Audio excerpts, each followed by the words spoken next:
Israel और America Iran पर हमला कर दें और अब स्टेट ऑफ हॉर्मोज की बात न करो, ऐसा हो सकता है क्या? इंडिया का 50% तेल ईरान के बगल में मौजूद इस स्टेट ऑफ हॉर्मोज से ही तो आता है, पर अब वॉर की वजह से अब ये ऑलमोस्ट बंद हो चुका है और इंडिया के पास मात्र 9.5 दिन का ही स्ट्रेटेजिक पेट्रोलियम रिजर्व है। और इस पूरे वॉर से रशिया को जो मस्त फायदा होने वाला है ना, अब ध्यान से समझना। देखो, ये है इंडिया और यहाँ है स्टेट ऑफ हॉर्मोज एंड ये बहुत ही पतला समुद्री रास्ता है जो गल्फ ऑफ ओमन और पर्शियन गल्फ को आपस में जोड़ता है। नाउ अब दुनिया भर में जो तेल यानी कि क्रूड ऑयल कंज्यूम होता है उसका लगभग 25% इसी एक रास्ते से ही तो गुजरता है। इंडिया, चाइना और जापान जैसे देश अपनी एनर्जी नीड्स के लिए इसी रास्ते पर सबसे ज्यादा डिपेंडेंट है। समझने को आप इसे एक समुद्री दर्रा समझ सकते हो जो मिडिल ईस्ट के तेल को पूरी दुनिया से कनेक्ट करता है। नाउ अब इसके एक तरफ ईरान और एक तरफ ओमान, यूएई और दुबई भी इसके पास यहीं पर है, जिस वजह से ये एरिया ऑलरेडी जियोपॉलिटिकली बहुत सेंसिटिव रहता है। ईरान अक्सर इस स्टेट ऑफ हॉर्मोज को या यूं कह लो इसके लेकिनेस को बंद करने की धमकी देता था ताकि वो वेस्ट पे प्रेशर बना सके, लेकिन अब Iran versus US Israel war की वजह से प्लस ईरान के ब्लॉक की वजह से ये रास्ता बंद हो चुका है। अमेरिका की दिक्कत ये है कि स्टेट ऑफ हॉर्मोज और दिनों तक बंद रहा तो इंडिया और चाइना रशिया से और ज्यादा तेल खरीदेंगे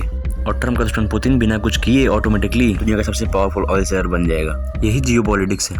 ईरान का खुद का तेल भी हॉर्मोज से जाता है तो हॉर्मोज बंद करना उनके लिए सेल्फ डिस्ट्रैक्शन था, इसीलिए कभी फुली क्लोज नहीं किया था। लेकिन अब चूंकि अमेरिका ने उनका सुप्रीम लीडर खामेनी ही मार दिया तो अब ईरान के पास खोने के लिए कुछ भी नहीं बचता। तो यही फैक्ट इस पूरे वॉर को और ज्यादा डेंजरस बनाता है।